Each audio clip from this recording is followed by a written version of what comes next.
अगर तुम उन सारे स्टूडेंट में से हो जो कि दिन के 7 से 8 घंटे अच्छी सी डीप स्लीप लेने के बाद भी तुम्हें बहुत ज्यादा नींद आती है, जब तुम पढ़ने बैठते हो, जब तुम स्कूल में होते हो, जब तुम कोचिंग में होते हो, तो वहां पर भी तुम्हें बहुत ज्यादा नींद आती है और फिर तुम वहां पे सोचने लगते हो कि मैं तो दिन भर 7-8 घंटे रात को अच्छी से नींद भी ले रहा हूँ, अपने सारे काम अच्छे से कर रहा हूँ, तो फिर मुझे क्यों इस तरह से दिन भर में नींद आ रही है? और क्या मैं सिर्फ अकेला हूँ जिसको नींद आता है या फिर ऐसे और भी सारे बच्चे हैं जिनको ये सेम प्रॉब्लम है? तो इसी चीज के सॉल्यूशन को लेके मैं आज के इस वाले क्लास में तुमको अच्छे से समझाने वाला हूँ कि ये जो तुम्हें बुक्स को देखते ही नींद आ जाती है, कोई काम करते करते नींद आती है, बदन दर्द करता है, सर दर्द करने लगता है, तो इन सभी चीज के सॉल्यूशन के बारे में मैं आज के इस वाले क्लास में बताने वाला हूँ।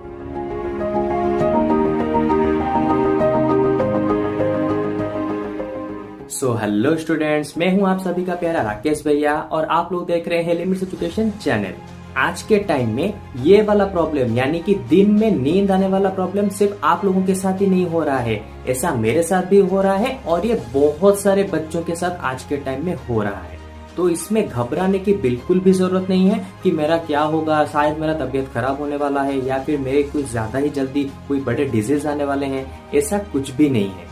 लेकिन फिर भी तुम्हें समझना पड़ेगा कि ये जो दिन में तुम्हें नींद आ रही है इसका सॉल्यूशन क्या है, क्या करने से मुझे पढ़ते टाइम नींद बिल्कुल नहीं आएगी, दिन भर में बिल्कुल आलस नहीं आएगा, ऐसा मैं क्या कर सकता हूँ। तो सबसे पहले ये अच्छे से जान लो, ये वाला प्रॉब्लम कुछ दिनों पहले मेरे साथ भी बहुत ज्यादा होता था। यानी कि मैं दिन में 7-8 घंटे अच्छी सी डीप स्लीप लेता था, लेकिन फिर भी दिन में मुझे आलस आता था, कोई काम करने बैठूं वहां पे मन नहीं लगता था, मतलब कि शरीर वगैरह टूटने लगता था, मेंटल हेल्थ सही नहीं रहता था। तो फिर जाके मुझे इसके बारे में एक अच्छी सी चीज पता चली और ये चीज मुझे किसी इंटरनेट वगैरह से पता नहीं चली। पुराने जो किताबें होते हैं जिनको तुम फेंक देते हो, पढ़ते नहीं हो, उन सारे किताबों से ये चीजें मुझे पता चली है। जैसे कि तुम्हारे बहुत सारे एंशिएंट टाइम्स के बुक हो गए जो कि तुम्हारे बॉडी के ऊपर बहुत सारी चीजें बताते हैं, तुम्हारे नींद के ऊपर बहुत सारी चीजें बताते हैं। तो उन बुक्स को पढ़ते ही मुझे इस चीज के बारे में अच्छे से पता चला। लेकिन मैं तो एक डॉक्टर नहीं हूँ, मैं सिंपल सा एक मैथ टीचर हूँ, तो मुझे नहीं लगता कि मैं तुम्हें अच्छे से इसके बारे में समझा पाऊंगा, डीप कॉन्सेप्ट दे पाऊंगा। लेकिन फिर भी मैं इतना जरूर ट्राई करूंगा कि तुम्हें बहुत ही अच्छे से समझा पाऊं कि किस टाइम पे तुम सोओगे या फिर किस तरह से तुम सोने पे तुम्हारे ये जो प्रॉब्लम है, दिन में जो आलस आता है, इससे तुम रिकवर कर सकते हो अपने आप को। तो इस चीज का सॉल्यूशन देने से पहले मैं सबसे पहले तुम्हें बता दूं कि हमारे जो स्लीपिंग होते हैं यानी कि जो नींद होती है वो दो तरह के होते हैं। सबसे पहला जो होता है वो होता है फिजिकल स्लीप और दूसरा वाला जो होता है वो होता है हमारा मेंटल स्लीप। ये दोनों के बारे में पहले अच्छे से समझो। फिजिकल स्लीप का मतलब ये होता है, मान लो तुम दिन में 5 घंटे, 6 घंटे, 7 घंटे सोते हो, लेकिन उसी तरह से एज्यूम करो कि तुम आज सुबह चले गए क्रिकेट वगैरह, फुटबॉल वगैरह खेलने के लिए, एक्सरसाइज करने के लिए।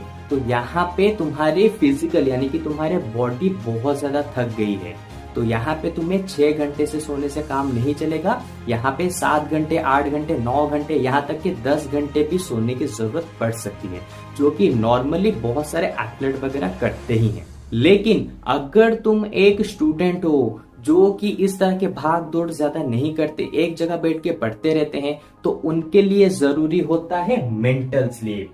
तो ये चीज अच्छे से जान लो कि जो स्लीप होते हैं, फिजिकल स्लीप वगैरह चाहिए होती है ज्यादातर एथलीट वगैरह जो दिन भर में बहुत ज्यादा काम जाम करते रहते हैं, इधर उधर होते रहते हैं, उनको जरूरत पड़ती है फिजिकल स्लीप, और स्टूडेंट्स वगैरह को चाहिए होता है ज्यादातर मेंटल स्लीप। इस कॉन्सेप्ट के बारे में अच्छे से समझ लो। तो क्योंकि हम तो स्टूडेंट है तो हमें अभी जानना है इसी चीज के बारे में कि मेंटल स्लीप होता क्या है। ओके, तो देखो, अब तुम सोचोगे कि सर इसका सॉल्यूशन तो बताइए कि किस तरह से मुझे दिन भर में आलस वगैरह ना आए, मैं अपने काम कुछ भी अच्छे से कर सकूं। तो इसका सॉल्यूशन तुम्हारे घर के अंदर ही है। अब तुम बोलोगे कि सर मेरे घर के अंदर सॉल्यूशन है, मुझे ही नहीं पता, ये अब क्या बात कर रहे हैं। तो मेरी बात जरा यहाँ पे अच्छे से समझो। तुम्हारे घर में कितनी बार तुम्हारे बुजुर्गों ने यानी कि तुम्हारे पेरेंट्स हो गए, ग्रैंड पेरेंट्स हो गए, तुम्हें कितनी बार कहा होगा जल्दी रात में सो और जल्दी सुबह उठो। बहुत बार तुमने कहा होगा कि रात के 9 बजे 10 बजे सो जाओ और सुबह 3 बजे 4 बजे उठो, लेकिन वहां पे तुम्हें कोई रीजन नहीं बताता कि भला इससे होगा क्या। और क्योंकि तुम्हें रीजन पता नहीं होता, इसलिए तुम रात को 12 बजे 1 बजे सोते हो, सुबह 7 बजे 8 बजे उठते हो और वहां पे कैलकुलेशन करने बैठते हो कि मैं तो 12 बजे से सोया, सुबह 8 बजे उठा, तो मेरा 8 आवर्स का नींद तो कंप्लीट हो गया, लेकिन फिर भी मुझे दिन में नींद क्यों आ रहा है। तो यही चीज तुम यहाँ पे गलती कर रहे हो। इसी की वजह से तुम्हें दिन भर में आलस आ रहा है, क्योंकि तुम्हारे यहाँ पे सोने के टाइमिंग में ही गलत है, जिसकी वजह से तुम्हारा जो डीप स्लीप, जो तुम्हें लगता है कि हाँ मेरा डीप स्लीप कंप्लीट हो गया, लेकिन एक्चुअली में तुम्हारा वो डीप स्लीप होता नहीं है। यानी कि तुम अपने मेंटल स्लीप को अच्छे से कंप्लीट नहीं कर पाते हो, जिसकी वजह से तुम्हें दिन भर में नींद आती रहती है, चाहे पढ़ने बैठो दूसरा कोई काम करने बैठो। तो चलो इस चीज को थोड़ा सा और मैं एक्सप्लेन करके मैथ्स के टर्म के हिसाब से तुम्हें समझाता हूँ, क्योंकि मैं ऑलरेडी बता चुका हूँ मैं तो कोई डॉक्टर नहीं हूँ जो कि इसके बारे में डेप्थ नॉलेज तुम्हें दे सकूं। मैं एक मैथ टीचर के हिसाब से तुम्हें अच्छे से समझाता हूँ, ठीक है। देखो, सबसे पहले अपने दिमाग में ये डाल लो कि तुम्हें कभी भी 9 आवर्स की स्लीप जरूरत नहीं है या फिर 8 आवर्स की स्लीप जरूरत नहीं है। तुम्हें हमेशा चाहिए 8 पॉइंट्स की स्लीप। इस चीज को अच्छे से देखो, यहाँ पे मैंने आवर्स नहीं लिखा, यहाँ पे मैंने 8 पॉइंट्स या फिर इसको पॉइंटर्स भी समझ सकते हो। तुम्हें दिन भर में 8 पॉइंटर्स की नींद चाहिए, या तो 7 to 8 पॉइंटर्स या फिर 8 to 9 पॉइंटर्स। जब तक तुम्हारी ये 8 पॉइंटर्स की नींद कंप्लीट नहीं होती है तब तक तुम्हें नींद आती रहती है। ओके, अब तुम बोलोगे सर ये पॉइंटर्स को फिर हम कैसे कैलकुलेट करें। हाँ, आवर्स को तो हमें पता है कि हाँ 6 से 7 सोए 1 घंटा, 7 से 8 सोए 2 घंटा, तो ये पॉइंटर्स को कैसे कैलकुलेट करें, इसका भी कैलकुलेशन है। अगर तुम रात के 9 से लेके 12 बजे तक सोते हो तो यहाँ पे तुम्हें 2 पॉइंटर्स मिलते हैं। ओके, अच्छे से देखो। फिर अगर तुम 12 से 3 बजे तक सोते हो तो यहाँ पे तुम्हें 1 पॉइंटर मिलता है। फिर जब तुम 3 से 6 बजे तक सोते हो यहाँ पे तुम्हें हाफ पॉइंटर्स मिलते हैं। और उसके बाद जब तुम 6 से ऑनवर्ड्स यानी कि 6 से 7 या फिर 8 9 कुछ भी सोते हो तो यहाँ पे तुम्हें क्या मिलते हैं, हाफ पॉइंटर से भी कम पॉइंटर्स मिलते हैं। यहाँ पे तुम्हें इसको अच्छे से समझो, लेस देन हाफ पॉइंटर्स, या फिर इसको लिखो, या फिर इसको लिखने की भी जरूरत नहीं है, इसको मैं इरेज कर देता हूँ नहीं तो ज्यादा कंफ्यूजन आएगा।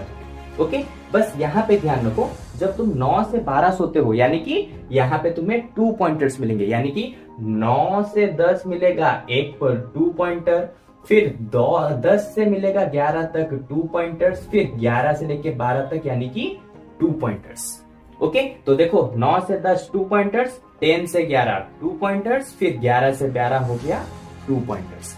इस तरह से तुम्हारे पॉइंटर्स यहाँ पे कैलकुलेट होते हैं, और जब तक तुम्हारे पॉइंटर्स कंप्लीट नहीं होते तुम्हारे स्लीप के लिए तब तक तुम्हें नींद आती रहती है। ओके, अब तुम्हें मैं यहाँ पे बताता हूँ कि क्यों तुम्हें घर में कहा जाता है कि जल्दी सो के जल्दी उठो। इससे बेनिफिट क्या होते हैं, क्योंकि इसका रीजन तुम्हें नहीं पता इसलिए तुम जल्दी सो के जल्दी उठते भी नहीं। ओके, तो देखो सबसे पहले क्या होता है, जो घर में तुम्हें कहते हैं कि रात के 9 बजे से सो जाओ, ठीक है, सुबह 4 बजे से उठो। ठीक है, रात के 9 से सो, सुबह के 4 बजे उठो।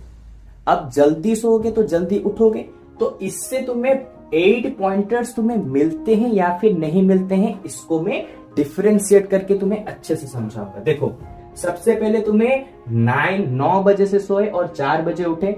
एक मैं दूसरा एग्जांपल लेता हूं जहां पे तुमने क्या हुआ, रात के 2 बजे सोए लेकिन उठे दोपहर के 11 बजे। एग्जांपल के लिए देता हूं। अब तुम बोलोगे यहाँ पर तो तुमने ज्यादा घंटे सोए, तो यहाँ पे तुम्हारा डीप स्लीप कंप्लीट होना चाहिए। यहाँ पे तुम कम घंटे सोए हो तो यहाँ पे तुम्हारा डीप स्लीप कंप्लीट नहीं होना चाहिए। तो अब चलो दोनों को कंपेयर करके देखते हैं कि किस टाइम पे रात के 9 से सुबह के 4 बजे तक सोओगे तो तुम्हें यहाँ पे 8 पॉइंटर्स मिलेंगे, या फिर रात के 2 से सुबह के 11 बजे तक सोओगे तो यहाँ पे तुम्हें 8 पॉइंटर्स मिलेंगे। इसको यहाँ पे डिफरेंशिएट करो। देखो 9 से लेके 4 बजे तक, तो सबसे पहले 9 से लेके 10 यानी कि 9 से लेके 12 तक कितने पॉइंटर्स हैं, 9 से लेके 12 तक 2 पॉइंटर्स, तो हर एक घंटे के लिए 2-2 पॉइंटर्स मिलेंगे। तो 9 से 12 के बीच में होता है 3, यानी कि 3 घंटे, और हर घंटे के लिए 2 पॉइंटर, तो हो गया कुल मिला के 6 पॉइंटर। इसके बाद क्या आता है 12 से लेके 3, 12 से लेके 3 कितने घंटे होते हैं, 3 घंटे होते हैं, और हर घंटे के लिए कितने पॉइंट्स मिलते हैं तुम्हें, 1 पॉइंटर, तो ये हो गया हमारा 3 पॉइंटर्स। ठीक है, इसके बाद बचा क्या, 3 से लेके 4 बजे तक, मान लो यहाँ पे तुम्हें मिलता है हाफ पॉइंटर, जो कि मैंने ऑलरेडी बता रखा है, हर एक घंटे के लिए हाफ पॉइंटर। तो इन सभी को ऐड करो, 6 पॉइंटर, 3 पॉइंटर, हाफ पॉइंटर, तो टोटल हो गया 9.5 पॉइंटर। देखा, जब तुम रात को जल्दी सोते हो और सुबह जल्दी उठते हो तो वहां पे तुम्हारे पॉइंटर्स ऑलरेडी कंप्लीट हो चुके होते हैं। तो अब चलो इसको कंपेयर करके देखते हैं। ये हो गया 2 से लेके सुबह के 11 तक, ठीक है, रात के 2 बजे, तो 2 से लेके 12 से 3 में मिलता है एक पॉइंटर, तो 2 से लेके 3 बजे तक कितना मिलेगा, 2 से लेके 3 बजे तक यानी कि 1 घंटा होता है, और 1 घंटे के लिए यहाँ पे 1 पॉइंटर है, तो 1 into 1 पॉइंटर इक्वल हो गया 1 पॉइंटर। फिर 3 से लेके 6 बजे तक, 3 से लेके 6 बजे तक हाफ पॉइंटर, हर 1 घंटे के लिए हाफ पॉइंटर, तो यहाँ पे 3 घंटे होते हैं, तो 3 घंटे के लिए हाफ पॉइंटर, तो जो कि यहाँ पे हो जाएगा कितना, 1.5 पॉइंटर। तो देखो यहाँ पे कितना टाइम तुम ऑलरेडी सो चुके हो, 2 से लेके 6 बजे तक सो चुके हो, लेकिन यहाँ पे तुम्हें 1 पॉइंटर, यहाँ पे 1.5 पॉइंटर, यानी कि टोटल 2.5 पॉइंटर मिलते हैं। फिर आता है 3 से 6 तो सो गए इसके बीच में, लेकिन 6 से लेके सुबह के 11 बजे तक, मैंने ऑलरेडी कहा था 6 से लेके सुबह के 11 बजे तक लेस देन हाफ पॉइंटर्स तुम्हें मिलते हैं। तो यहाँ पे मैं अज्यूम करता हूँ कि सुबह के 6 से 11 बजे तक तुम्हें अप्रोक्स मिल गए 3 पॉइंटर्स, जो कि होता नहीं है, लेकिन फिर भी मैं अप्रोक्स करके तुम्हारे लिए ले जाता हूँ। तो अब देखो इसको एडिशन करो, यहाँ पे 3 पॉइंटर, यहाँ पे 2.5 पॉइंटर, तो टोटल हो गया 5.5 पॉइंटर्स। तो यहाँ पे तुम्हें लग रहा था कि मैं डीप स्लीप 2 बजे से सोऊंगा, सुबह 11-12 बजे उठूंगा तो मेरा पूरा कंप्लीट हो जाएगा नींद, लेकिन ऐसा नहीं है। अगर तुम रात को जल्दी सोते हो और जल्दी उठते हो तभी जाके तुम्हारे यहाँ पे पॉइंटर्स कंप्लीट होंगे, और तुम्हारी मेंटल स्लीप जिसको कहा जाता है वो यहाँ पे कंप्लीट होती है। लेकिन वहीं पे ज्यादा घंटे तक यहाँ पर सोकर भी तुम्हारे पॉइंटर्स कंप्लीट नहीं हो रहे हैं, जिसकी वजह से तुम्हें यहाँ पे दिन भर में नींद आती रहती है, चाहे कुछ भी काम कर लो। तो अभी से इस चीज के ऊपर ध्यान दो कि मैं ज्यादा घंटे तक सोऊंगा तो उससे मुझे डीप स्लीप मिलेगा, ये गलत चीज है। हमेशा ध्यान रखो मैं रात को जल्दी सो जाऊं, 9 बजे 10 बजे सो जाऊं, और सुबह जल्दी रात के 3 बजे 4 बजे उस टाइम पर भी उठ जाऊं, लेकिन सही है। अच्छे से समझ लो, रात के 9 से, यानी कि रात को अगर जल्दी सोते हो लेकिन बस 5 घंटे सोते हो तो अच्छा है, लेकिन रात को अगर 3 बजे सोते हो, सुबह 12 बजे उठते हो, यहाँ पे तुमने 10 घंटे नींद ले ली, लेकिन फिर भी यहाँ पे तुम्हें अच्छा नहीं है तुम्हारे हेल्थ के लिए। और इसी चीज की वजह से ही हमारे आज की जो मतलब कि बहुत सारे स्टूडेंट्स के क्या है, स्लीपिंग टाइम बिगड़ी हुई है। कोई देख रहे हो सुबह को सोता है, कोई 12 बजे उठता है, कोई 2 बजे उठता है, कोई सुबह 6 बजे सोता है, 10-11 बजे उठता है, और उसको लगता है मैं तो आज का नींद 5-6 घंटे सो गया, मेरा हो गया। अरे नहीं भाई, यहाँ पे घंटों के हिसाब से नहीं सोना है, यहाँ पे पॉइंटर्स के हिसाब से सोना है। इसीलिए तुम्हें घर में बस बताया जाता है, क्योंकि उन्हें पता है कि जल्दी सोओगे तो जल्दी उठोगे, दिन भर में नींद नहीं आएगी, लेकिन उन्हें एक्चुअल इसका मीनिंग नहीं पता। यानी कि तुम्हें बस ध्यान रखना है 8 पॉइंटर्स कैसे तुम्हारे कंप्लीट होते हैं, उसी हिसाब से ही तुम्हें यहाँ पे अपने स्लीपिंग शेड्यूल को बनानी है। और अगर तुम इस चीज को अभी बहुत ही अच्छे से समझ चुके हो तो चलो आज से मैं तुम्हें एक चैलेंज देता हूँ, और इस चैलेंज को मैं भी खुद यहाँ पे एक्सेप्ट करता हूँ आज के टाइम में, यानी कि अभी के क्लास में, कि आने वाले नेक्स्ट 7 डेज यहाँ पे हम दोनों क्या करेंगे, एक चैलेंज एक्सेप्ट करेंगे, जहाँ पे तुम जितने टाइम में सोते थे, मान लो तुम रात के 3 बजे सोते थे, तो अभी तुम्हें नेक्स्ट 7 डेज तक ट्राई करके रात के 2 बजे तक तुम्हें सो जाना है, यानी कि 1 घंटा पहले सोना है। हाँ मुझे पता है पहले बहुत ज्यादा मुश्किल आएगी, तुमसे नहीं होगा, रात के 3 बजे ही जाके नींद आएगी, लेकिन ट्राई करो 7 डेज तक। जैसे ही रात के 2 बजे तो वहां पे फोन सब कुछ किताबें वगैरह बंद करके सोने की ट्राई करो। फिर जब नेक्स्ट अगले 7 डेज आएंगे तो 2 बजे को छोड़ के रात के 1 बजे को सोना स्टार्ट करो। इस तरह से तुम अपने स्लीपिंग का जो टाइम है उसको जल्दी करना स्टार्ट कर दो। क्योंकि ऐसा कभी मत सोचना कि नहीं मैं 5 घंटे 8 घंटे सो जाऊंगा तो मुझे हो जाएगा। नहीं, तुम्हें पॉइंटर्स कैलकुलेट करने हैं जिसके बारे में मैंने यहाँ पे तुम्हें बता दिया। तो जल्द से जल्द कमेंट सेक्शन में बताओ कि sir I will accept this challenge.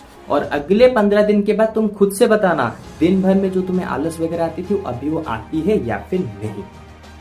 तो चलो शुक्रिया दोस्तों, आप लोगों के साथ बात करके मुझे बहुत ज्यादा अच्छा लगा।